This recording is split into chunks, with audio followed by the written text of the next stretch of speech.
नमस्कार, मैं पवन कुमार यादव, प्रवक्ता रसायन विज्ञान, जैन इंटर कॉलेज करहल, जनपद मैनपुरी। कक्षा 11 रसायन विज्ञान के अध्याय 3 तत्वों का आवर्ती वर्गीकरण एवं गुण धर्मों में आवर्तता के व्याख्यान 7 के अध्ययन हेतु आप सबके बीच प्रस्तुत हूं। इस अध्याय के पिछले व्याख्यानों में हमने दीर्घाकार आवर्त सारणी, तत्वों के आवर्ती गुण और गुण धर्मों में आवर्तता का अध्ययन किया। तत्वों के आवर्ती गुणों में हम आयनन विभव, परमाणु त्रिज्या, आयनिक त्रिज्या आदि का विस्तृत अध्ययन पिछले व्याख्यानों में कर चुके हैं। तत्वों के आवर्ती गुणों के अंतर्गत आज के इस व्याख्यान में हम इलेक्ट्रॉन बंधुता और विद्युत ऋणात्मकता का अध्ययन करेंगे। हम आज सीखेंगे कि इलेक्ट्रॉन बंधुता क्या होती है और विद्युत ऋणात्मकता किसे कहते हैं तथा इनकी आवर्तों और वर्गों में आवर्तता कैसे होती है। आइए सबसे पहले अध्ययन करते हैं इलेक्ट्रॉन बंधुता या इलेक्ट्रॉन लब्धि एंथैल्पी। आइए अब अध्ययन करते हैं इलेक्ट्रॉन बंधुता का। पिछले व्याख्यान में हमने आयनन विभव का अध्ययन किया था। आयनन विभव क्या है कि किसी उदासीन विलगित गैसीय परमाणु में से इलेक्ट्रॉन पृथक कराने में आवश्यक ऊर्जा की मात्रा को आयनन ऊर्जा या आयनन विभव कहते हैं। यानी वहां किसी उदासीन विलगित गैसीय परमाणु में से इलेक्ट्रॉन पृथक किए गए, निष्कासित किए गए और तब आवश्यक ऊर्जा को आयनन विभव कहते थे। यहां इलेक्ट्रॉन बंधुता में क्या होना है कि उदासीन गैसीय परमाणु में इलेक्ट्रॉन ग्रहण कराने पर निर्मुक्त ऊर्जा इलेक्ट्रॉन बंधुता कहलाती है। तो इसकी परिभाषा ऐसे करते हैं कि जब कोई उदासीन गैसीय परमाणु इलेक्ट्रॉन ग्रहण करके ऋणायन में परिवर्तित होता है तो इस प्रकरण में हुए एंथैल्पी परिवर्तन को उस तत्व की इलेक्ट्रॉन लब्धि एंथैल्पी या इलेक्ट्रॉन बंधुता कहते हैं। इलेक्ट्रॉन बंधुता यहां निर्मुक्त ऊर्जा होती है। यद्यपि कुछ तत्व इलेक्ट्रॉन ग्रहण करते समय ऊर्जा अवशोषित भी करते हैं। उनके इलेक्ट्रॉनिक विन्यास इस प्रकार के होते हैं कि उन्हें इलेक्ट्रॉन ग्रहण कराने के लिए ऊर्जा प्रदान करनी पड़ती है, वहां ऊर्जा प्रयुक्त होती है। तो यह कहना कि इसमें निर्मुक्त ऊर्जा ही होती है गलत होगा, क्योंकि कुछ तत्वों के लिए इलेक्ट्रॉन ग्रहण कराने पर ऊर्जा निर्मुक्त होती है तो कुछ तत्वों के लिए इलेक्ट्रॉन ग्रहण कराने पर ऊर्जा प्रयुक्त होती है। जब ऊर्जा निर्मुक्त होती है तो उस प्रक्रम को ऊष्माक्षेपी प्रक्रम कहते हैं, जिसके लिए इलेक्ट्रॉन लब्धि एंथैल्पी का मान ऋणात्मक होता है। कैसे? अगर कोई तत्व X है और उसे एक इलेक्ट्रॉन ग्रहण कराएं, गैसीय स्टेट में है X और उसे एक इलेक्ट्रॉन ग्रहण कराएं तो ऋणायन बनता है, साथ ही ऊर्जा मुक्त होती है। ऐसे प्रक्रम को हम ऊष्माक्षेपी प्रक्रम कहते हैं। यानी ऊर्जा निर्मुक्त होना और ऊर्जा प्रयुक्त होने के आधार पर हम प्रक्रम को दो प्रकार का बना सकते हैं, एक बार ऊष्माक्षेपी प्रक्रम और एक बार ऊष्माशोषी प्रक्रम। तो जब ऊष्माक्षेपी प्रक्रम होगा तो डेल्टा H इलेक्ट्रॉन गेन करने के लिए, अर्थात इलेक्ट्रॉन लब्धि एंथैल्पी का मान नेगेटिव होगा। यह हमें याद रखना है। किसके लिए? ऊष्माक्षेपी प्रक्रम के लिए। उदाहरण के लिए हम इसमें क्लोरीन देख सकते हैं। क्लोरीन परमाणु गैसीय अवस्था में जब होता है तो उसे एक इलेक्ट्रॉन जब हम ग्रहण कराते हैं तो Cl- क्लोराइड आयन बनता है और उस समय जो डेल्टा H है वो ऋणात्मक होता है 348.8 किलो जूल प्रति मोल। तो यहां क्या हुआ? ऊर्जा निर्मुक्त हुई। यहां ऊर्जा निर्मुक्त क्यों हुई इसकी चर्चा भी कर लेते हैं। क्योंकि क्लोरीन का इलेक्ट्रॉनिक विन्यास 17Cl बराबर 1s2 2s2 2p6 3s2 3p5 होता है। आप जोड़ लें 2 2 4 6 10 2 12 और 5 17।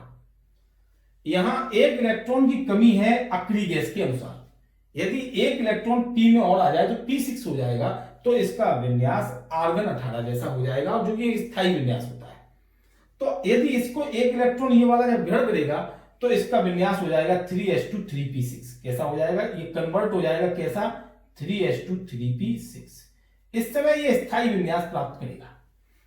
अतः यहां इसे इलेक्ट्रॉन ग्रहण कराने में सरलता होती है और इसके लिए ऊर्जा एक्स्ट्रा नहीं देनी पड़ती, बल्कि इसमें ऊर्जा निर्मुक्त होती है, इसलिए ये ऊष्माक्षेपी प्रक्रम है, इसलिए यहां डेल्टा एच का मान निगेटिव है। यहां कंफ्यूजन हो जाता है बच्चों, तो यहां जरूर ध्यान रखें कि जब ऐसे तत्व जिनमें इलेक्ट्रॉन ग्रहण कराना कठिन नहीं होता, बल्कि वे स्वयं ही इलेक्ट्रॉन ग्रहण कर लेते हैं ताकि वे स्थायी विन्यास को प्राप्त कर लें, वहां ऊष्माक्षेपी प्रक्रम होता है और वहां डेल्टा एच का मान निगेटिव होता है और ये एक इलेक्ट्रॉन ग्रहण करके स्थायी विन्यास प्राप्त कर लेते हैं। ऐसा इसलिए होता है। दूसरा पॉइंट होता है समझना जरूरी कि डेल्टा एच जब पॉजिटिव होगा, कब? जब ऊष्माशोषी प्रक्रम होगा। यह थोड़ा सा परिवर्तित है। यह उत्कृष्ट गैसों के लिए हो सकता है अथवा उन तत्वों के लिए हो सकता है जिनके विन्यास स्थायी होते हैं, अर्थात जिनके इलेक्ट्रॉनिक विन्यास की व्यवस्था अर्धपूरित या पूरित होती है। उनमें आप आवर्त 2 में बेरिलियम और नाइट्रोजन, आवर्त 3 में मैग्नीशियम आएगा और नाइट्रोजन वाले स्थान पे फास्फोरस आएगा और आवर्त 3 में ये नियोन वाले स्थान पर आर्गन आएगा। तो ये जो हमने तत्व लिखे बेरिलियम, नाइट्रोजन, नियोन, उत्कृष्ट गैस नियोन, और मैग्नीशियम, फास्फोरस और आर्गन, इन तत्वों के विन्यास स्थायी माने जाते हैं। इनमें इलेक्ट्रॉन ग्रहण कराना स्वेच्छा से ये अपने इलेक्ट्रॉन ग्रहण नहीं करते, बल्कि इनमें इलेक्ट्रॉन ग्रहण कराना पड़ता है और जब इनमें इलेक्ट्रॉन ग्रहण कराए जाते हैं तो ये बहुत कम स्थायी विन्यास होता है, अर्थात वो अस्थायी विन्यास में पहुंचता है इलेक्ट्रॉन। वो व्यवस्था अस्थायी होती है जिस कारण से इनमें ऊष्मा शोषित करानी पड़ती है, इन्हें ऊर्जा प्रदान करानी पड़ती है इलेक्ट्रॉन ग्रहण कराने के लिए। और जब ऊर्जा इलेक्ट्रॉन ग्रहण कराने के लिए प्रदान की जाती है, इनको दी जाती है, तो इनके एंथैल्पी परिवर्तन धनात्मक होते हैं। कहना यह है कि इनके लिए डेल्टा एच का मान पॉजिटिव होता है। कैसा होता है? पॉजिटिव होता है। ठीक, तो अब देखें, इस समय जो हम चर्चा कर रहे थे ये परमाणुओं से आयन बना रहे थे, तो अतः ये प्रथम इलेक्ट्रॉन लब्धि एंथैल्पी की हम चर्चा कर रहे थे। किसकी? EA1। जैसे आयनन विभव में हमने पढ़ा था I1 I2 प्रथम आयनन विभव, द्वितीय आयनन विभव, वैसे इसको हम प्रथम इलेक्ट्रॉन लब्धि एंथैल्पी कहेंगे, क्योंकि हम परमाणु से आयन बना रहे थे। यहां हम ऋणायन में इलेक्ट्रॉन नहीं ग्रहण करा रहे, बल्कि किसी उदासीन परमाणु में इलेक्ट्रॉन ग्रहण करा रहे थे। तो आपने जाना कि ये प्रथम इलेक्ट्रॉन लब्धि एंथैल्पी भी कहलाती है। इसी के साथ हम द्वितीय इलेक्ट्रॉन लब्धि एंथैल्पी भी देखते हैं, और द्वितीय इलेक्ट्रॉन लब्धि का मान जो होता है वो हमेशा धनात्मक आता है। डेल्टा एच कैसा आता है? पॉजिटिव। क्यों आता है इसकी चर्चा करते हैं। मान लो कोई तत्व एम है और उस पर उसके ऋणायन एक ऋणावेशित हम आयन को लेते हैं एम माइनस, गैसी स्टेट में है, उसको एक इलेक्ट्रॉन जब ग्रहण कराएंगे तो एम डबल माइनस हो जाएगा, क्योंकि एक इलेक्ट्रॉन ग्रहण कराने पर एक ऋणावेश आता है, लेकिन ऋणायन को एक इलेक्ट्रॉन देने पर डबल माइनस आवेश हो गया, तो M2 माइनस गैसीय स्टेट में। यहां हम ये चर्चा करेंगे कि जब कोई M तत्व था और उदासीन स्थिति में था, उदासीन परमाणु है, और उसको हमने जब इलेक्ट्रॉन ग्रहण कराया तो M माइनस बना, यानी एक आवेश वाला, एक ऋणावेश वाला आयन बना।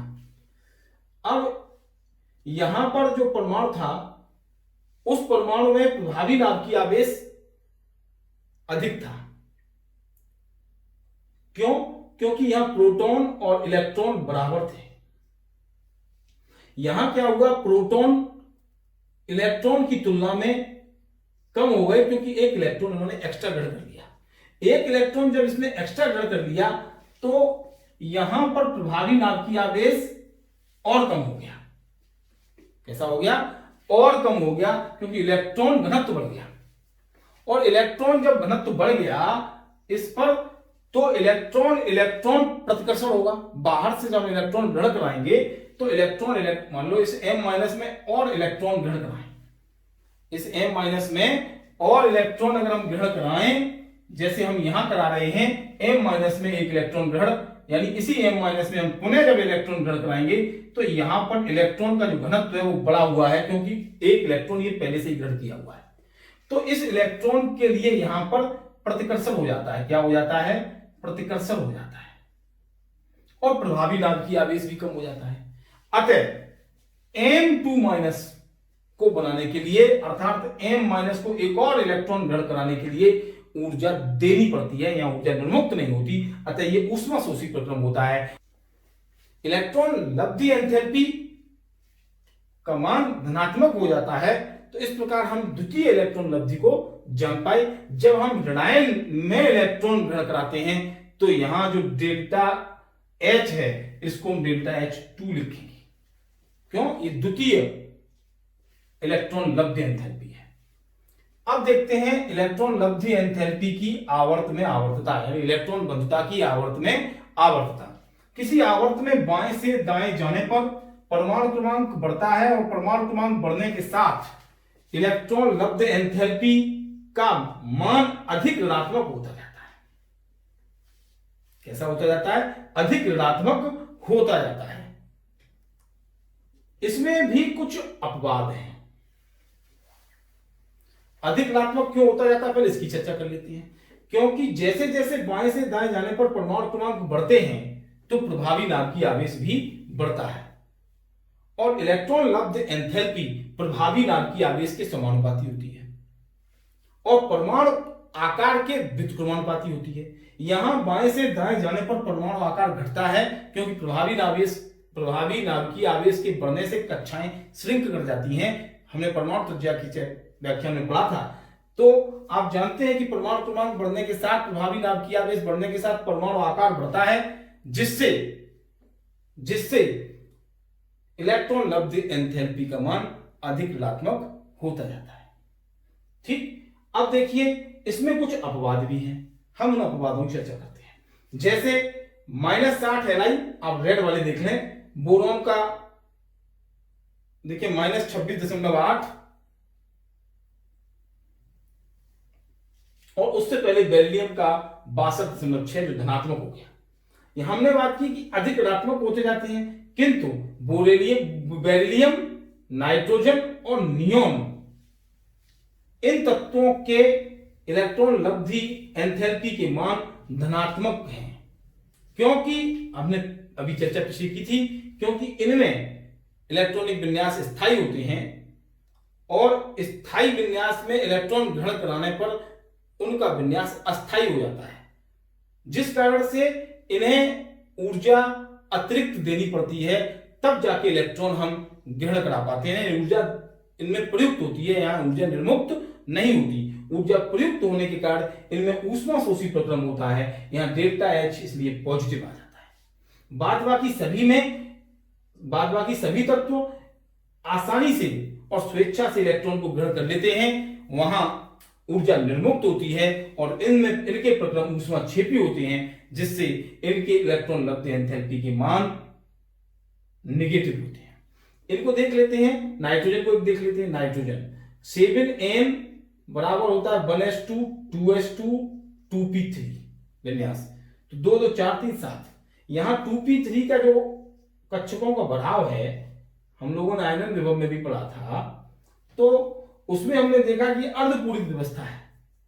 इसलिए अर्धपूरित व्यवस्था होने की वजह से इसके इलेक्ट्रॉन लब्ध एंथैल्पी का मान कार्बन से कम है।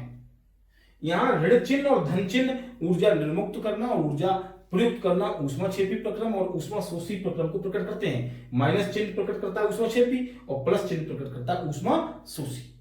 तो हमने देखा कि यहाँ स्थायी विन्यास होने के कारण इन्हें जब हम इलेक्ट्रॉन ग्रहण कराते हैं तो स्थायी से विन्यास अस्थायी हो जाता है, जिस कारण यहाँ इलेक्ट्रॉन को ग्रहण कराने में ऊर्जा प्रयुक्त करानी पड़ती है और ये प्रक्रम ऊष्मा शोषी हो जाता है। अतः इनके डेल्टा H पॉजिटिव। तो नाइट्रोजन का आपने जाना कि क्यों इलेक्ट्रॉन लब्धि एंथैल्पी पॉजिटिव होती है। साथ ही हम जानते हैं कि आवर्त में बाएं से दाएं जाने पर इलेक्ट्रॉन लब्धि एंथैल्पी के परिमाण बढ़ते हैं, किंतु इसमें कुछ अनियमितताएं हैं जो नाइट्रोजन पे हैं, बेरिलियम पे हैं और नियोन पे हैं। तो कार्बन से नाइट्रोजन की इलेक्ट्रॉन लब्धि एंथैल्पी का मान कम है परिमाणात्मक रूप से, और धनात्मक क्यों है वो हमने चर्चा कर ली। अब इसकी वैल्यू और इसकी वैल्यू में जो अंतर है उसको देखते हैं क्या कारण है, और ये भी देख लेंगे कि इसकी नेगेटिव क्यों है। कार्बन का इलेक्ट्रॉनिक विन्यास बनता है 1s2 2s2 और 2p2, ये नाइट्रोजन का था, ये ब्लैक वाला कार्बन का है, तो इसको लिखेंगे 6c बराबर। अब कार्बन का बना रहा हूं मैं, ये कार्बन का, तो यहां 2p2 है, तो इसका बढ़ाव जो होगा 3 कक्षकों में, वो केवल 2 कक्षकों में एक एक इलेक्ट्रॉन हो जाएगा, पहला और दूसरा। इस प्रकार तीसरा इलेक्ट्रॉन यहाँ खाली, तीसरा कक्षक यहाँ खाली है। जब तीसरा कक्षक खाली है, इन दोनों में एक एक इलेक्ट्रॉन है, तो यहां इलेक्ट्रॉन ग्रहण कराने में ऊर्जा निर्मुक्त होगी, क्योंकि यहां कठिनाई नहीं होगी। अतः यहां इलेक्ट्रॉन लब्ध एंथैल्पी का मान निगेटिव होता है और परमाणु के दृष्टिकोण से नाइट्रोजन की अपेक्षा अधिक होता है। अगर हम बेरिलियम को देखें 4Be, तो 1s2 और 2s2, यहां 2s कक्षक पूरा है, जो कि बाह्यतम कक्षक भी है।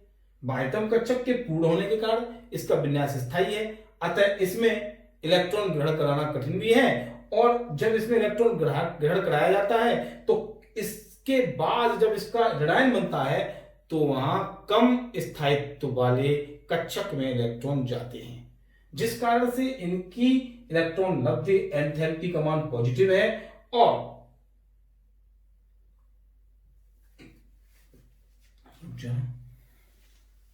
इसी प्रकार अब हम अक्रिय गैस का इलेक्ट्रॉनिक विन्यास देख लेते हैं। अक्रिय गैसों का सामान्य इलेक्ट्रॉनिक विन्यास NH2Np6 होता है। Np6 का मतलब बाह्य कोश का सामान्य विन्यास NH2Np6 होता है, अर्थात p कक्षक में 6 इलेक्ट्रॉन, अर्थात p उपकोष के सभी कक्षकों में 6 इलेक्ट्रॉन होते हैं। p उपकोष के सभी कक्षकों में 6 इलेक्ट्रॉन होते हैं। ये एक स्थायी व्यवस्था होती है। जब हम इसमें एक्स्ट्रा इलेक्ट्रॉन ग्रहण कराते हैं, अतिरिक्त इलेक्ट्रॉन यहाँ आता है, तो यहाँ ऊर्जा प्रयुक्त करानी होती है, ऊष्माशोषी प्रक्रम हो जाता है, इसलिए इसकी इलेक्ट्रॉन लब्ध एंथैल्पी का मान पॉजिटिव आता है। तो इस प्रकार हमने इलेक्ट्रॉन लब्ध एंथैल्पी के संबंध में आवर्तता का अध्ययन किया। अब हम देखेंगे इलेक्ट्रॉन लब्ध एंथैल्पी वर्ग में किस प्रकार परिवर्तित होती है, अर्थात वर्ग में आवर्तता। अब देखते हैं वर्ग में आवर्तता। इलेक्ट्रॉन बंधुता वर्ग में ऊपर से नीचे जाने पर कम होती है। क्यों? क्योंकि वर्ग में ऊपर से नीचे जाने पर परमाणु आकार बढ़ता है। अगर हम इस वर्ग को देख लें, वर्ग 1 को, तो ये आवर्त 1 है, ये आवर्त 2 है, ये आवर्त 3, ये आवर्त 4, ये आवर्त 5, ये आवर्त 6।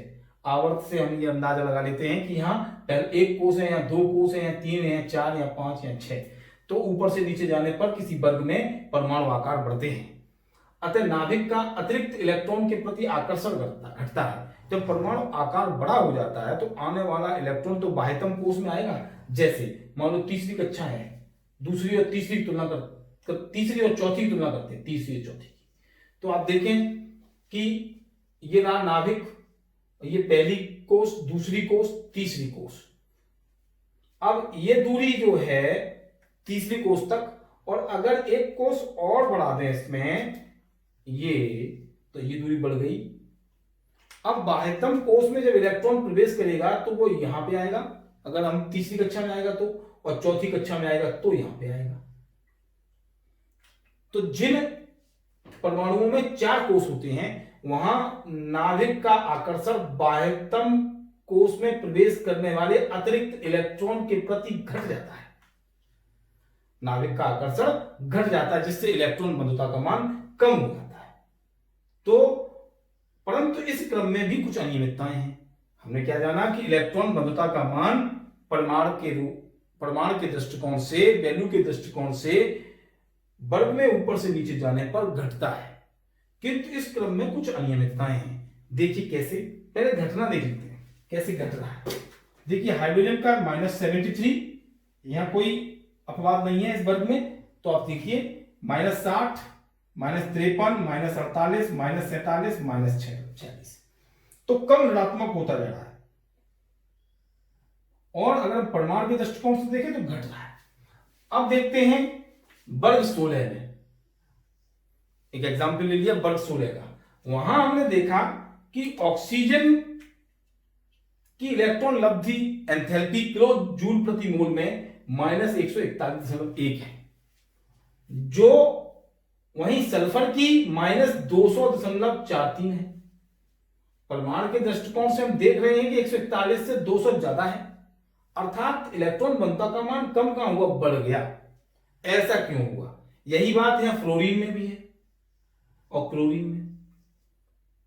यहां भी बढ़ रहा है इलेक्ट्रॉन घनत्व का मान, यहां भी बढ़ रहा है, या इलेक्ट्रॉन लब्धि का मान, लब्धि एंथैल्पी का मान अधिक ऋणात्मक हो रहा है, ऐसे कह लें।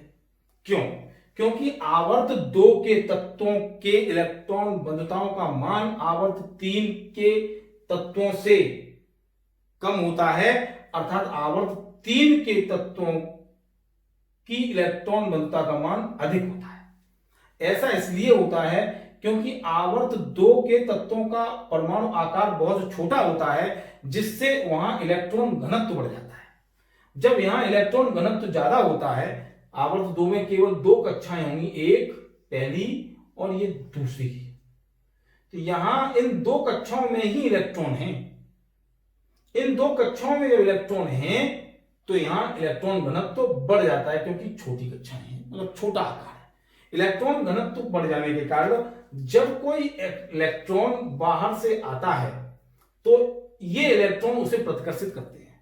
अतः जो ऊर्जा मुक्त हो रही है यहां पर, इलेक्ट्रॉन को ग्रहण करने में जो ऊर्जा मुक्त होती है उसे हम इलेक्ट्रॉन लब्ध एंथैल्पी या इलेक्ट्रॉन बंधुता कहते हैं। तो इलेक्ट्रॉन लब्ध एंथैल्पी यानी मुक्त ऊर्जा के बराबर, तो वह मुक्त ऊर्जा कुछ इस प्रतिकर्षण को कम करने में लग जाती है। कौन सा प्रतिकर्षण? इलेक्ट्रॉन यहां पर भी है और इलेक्ट्रॉन यहां पर भी है, तो यहां एक प्रतिकर्षण, इलेक्ट्रॉन प्रवेश कर रहे हैं यहां तो आ रहे हैं इधर की तरफ, ये उसमें प्रतिकर्षण बल कार्य करने लगता है, क्योंकि दोनों समान आवेश के हैं। इस प्रतिकर्षण को कम करने में कुछ मुक्त हुई ऊर्जा खर्च हो जाती है, जिससे इलेक्ट्रॉन बंधुता का मान आवर्त 2 के तत्वों के लिए कम होता है। अर्थात फ्लोरीन का इलेक्ट्रॉन लब्ध एंथैल्पी का मान क्लोरीन की अपेक्षा कम ऋणात्मक होता है, अर्थात परमाणु के दृष्टिकोण से देखें तो क्लोरीन की इलेक्ट्रॉन बंधुता का मान अधिक और फ्लोरीन का कम होता है, जो कि एक अपवाद है। ऐसा इसलिए होता है कि इलेक्ट्रॉन घनत्व बढ़ जाने के कारण, फ्लोरीन के परमाणु में इलेक्ट्रॉन घनत्व बढ़ जाने के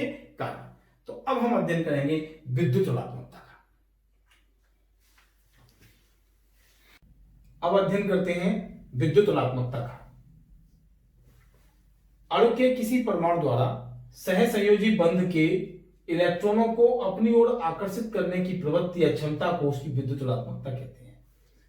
किसी सहसंयोजक अणु में किसी एक परमाणु द्वारा सहसंयोजी बंध के इलेक्ट्रॉन युग्म को अपनी ओर आकर्षित करने की क्षमता उस परमाणु की विद्युत ऋणात्मकता कहलाती है। विद्युत ऋणात्मकता को आप ऐसे भी समझ सकते हैं, मान लो कोई ए बी अणु है, इसमें जो एकल बंध है उसमें क्या होगा कि एक जोड़ा इलेक्ट्रॉन युग्म प्रयुक्त हुआ होगा। इस साझे के इलेक्ट्रॉन युग्म को अपनी ओर आकर्षित करने की क्षमता को विद्युत ऋणात्मकता कहते हैं। अगर परमाणु ए की विद्युत ऋणात्मकता अधिक होगी तो ये साझे का इलेक्ट्रॉन युग्म ए की ओर आकर्षित होगा, तो ए पर डेल माइनस अर्थात आंशिक ऋणावेश आ जाएगा और बी परमाणु पर आंशिक धनावेश आ जाएगा। अर्थात परमाणुओं की विद्युत ऋणात्मकता से सहसंयोजक बंध में आयनिक गुण की माप हो जाती है। क्यों? क्योंकि अब यह बंध सहसंयोजक बंध के साथ साथ आंशिक आयनिक बंध के भी लक्षण रखता है और इसमें आंशिक आयनिक बंध भी पाया जाता है। क्यों? क्योंकि इसके ए और बी परमाणुओं पर आंशिक ऋणावेश और आंशिक धनावेश उत्पन्न है। इसके विपरीत एक एग्जांपल ऐसे ले लेते हैं, यदि ए और बी के बीच प्रयुक्त साझे का इलेक्ट्रॉन युग्म यदि बी की ओर आकर्षित हो जाता है तो ए पर डेल प्लस और बी पर डेल माइनस, जिधर जाएगा किधर जाएगा, जिसकी विद्युत ऋणात्मकता ज्यादा होगी उधर इलेक्ट्रॉन युग्म आकर्षित होगा, तो बी की तरफ आकर्षित हो गया। अब बी पर डेल माइनस, यहां भी हम कहेंगे कि आंशिक आयनिक बंध बन जाता है। यह सहसंयोजक बंध में आंशिक रूप से आयनिक लक्षण आ जाता है, आंशिक रूप से आयनिक लक्षण आ जाता है दोनों ही परिस्थितियों में। किंतु यदि ए और बी दोनों की विद्युत ऋणात्मकताएं समान हो, जैसे Cl2 और Cl दोनों परमाणु समान हैं, यानी इसको हम ए और बी में कहेंगे, अब हम कहेंगे ए ए, माफ कीजिएगा इसको मैं ए ए लिख देता हूं, या हो बी बी, मतलब दोनों परमाणु समान हो तो अब दोनों की विद्युत ऋणात्मकताएं समान होंगी। ऐसी परिस्थिति में साझे का इलेक्ट्रॉन युग्म दोनों परमाणुओं के बीच में स्थित रहेगा, चाहे ए ए अणु हो चाहे बी बी अणु हो। यहां सहसंयोग बंध में आयनिक लक्षण प्रदर्शित नहीं होगी। तो इस प्रकार विद्युत ऋणात्मकता अणु के किसी परमाणु द्वारा सहसंयोजी बंध के इलेक्ट्रॉन युग्मों को अपनी ओर आकर्षित करने की प्रवृत्ति या क्षमता होती है। यह आपेक्षिक माप है, इसकी सटीक माप नहीं की जा सकती। ठीक, अब देखते हैं विद्युत ऋणात्मकता में आवर्तता। विद्युत ऋणात्मकता भी किसी आवर्त में बाएं से दाएं जाने पर, लेफ्ट से राइट, L2R का मतलब लेफ्ट से राइट, बाएं से दाएं जाने पर विद्युत ऋणात्मकता बढ़ती है, क्योंकि बाएं से दाएं जाने पर परमाणु क्रमांक बढ़ते हैं, Z बढ़ते हैं, जिससे प्रभावी नाभिकीय आवेश भी बढ़ता है, Z इफेक्टिव भी बढ़ता है। प्रभावी नाभिकीय आवेश बढ़ने से परमाणु आकार कम होता जाता है। परमाणु क्रमांक के बढ़ने से किसी आवर्त में परमाणु आकार जो है वो कम होता जाता है, और परमाणु आकार के कम हो जाने से विद्युत ऋणात्मकता का मान बढ़ता है। क्यों? क्योंकि प्रभावी नाभिकीय आवेश के बढ़ने से इलेक्ट्रॉनों को अपनी ओर आकर्षित करने की क्षमता बढ़ती जाती है। इसीलिए क्षार धातुओं से हैलोजनों तक विद्युत ऋणात्मकता का मान क्रमिक रूप से वृद्धि करता है, जिसमें हैलोजनों की विद्युत ऋणात्मकता वर्ग 17 के हैलोजन्स, जिनमें कौन है, FCl, Br, I, fluorine, chlorine, bromine, iodine, इनकी विद्युत ऋणात्मकताएं अपने अपने आवर्तों में सबसे अधिक होती हैं, और क्षार धातुओं की विद्युत ऋणात्मकता सबसे कम होती है। इसी प्रकार अगर हम वर्ग में देखें तो वर्ग में ऊपर से नीचे जाने पर विद्युत ऋणात्मकता घटती है, क्योंकि परमाणु क्रमांक बढ़ने के साथ साथ प्रभावी नाभिकीय आवेश तो बढ़ता है, लेकिन परमाणु आकार भी बढ़ते हैं। परमाणु आकार बढ़ जाने से जो इलेक्ट्रॉन बाह्य कोश के होते हैं उनकी नाभिक से दूरी बढ़ जाती है, और आकर्षित करने की क्षमता जो है, इलेक्ट्रॉनों को आकर्षित करने की क्षमता घट जाती है। इसलिए विद्युत ऋणात्मकता का मान ऊपर से नीचे जाने पर घटता है। तो इस प्रकार हमने आज के इस व्याख्यान में इलेक्ट्रॉन बंधुता और विद्युत ऋणात्मकता का अध्ययन किया, जिसमें हमने विद्युत ऋणात्मकता और इलेक्ट्रॉन बंधुता की आवर्तता का भी अध्ययन किया। आशा है कि यह व्याख्यान आपके अच्छे से समझ में आया होगा। दीक्षा ऐप आपने डाउनलोड कर लिया होगा, उससे आप स्वलिखित नोट्स बनाइए और माध्यमिक शिक्षा विभाग के YouTube चैनल पर जाकर इस वीडियोज को बार बार देखिए। आज इस व्याख्यान के साथ तत्वों की आवर्ती गुण एवं गुणधर्मों में आवर्तता अध्याय पूर्ण हुआ है। इस अध्याय के सभी व्याख्यानों को आप देखकर अपने नोट्स बनाएं और आज के इस व्याख्यान के आधार पर दिए गए गृह कार्य को अपनी उत्तर पुस्तिका पर करें, जिसमें फास्फोरस, सल्फर, क्लोरीन व फ्लोरीन में किसकी ऋणात्मक इलेक्ट्रॉन लब्ध अधिकतम और किसकी न्यूनतम होगी, इस पर हमने विस्तृत चर्चा की है। आप इस प्रश्न का उत्तर लिखेंगे और इस अध्याय में आप अभ्यस्त होंगे, ऐसी हमें आशा है। आप सभी के उज्जवल भविष्य की कामना करते हुए आप सभी को बहुत बहुत शुभकामनाएं देते हुए अपनी बात को विराम देता हूं। धन्यवाद, नमस्कार।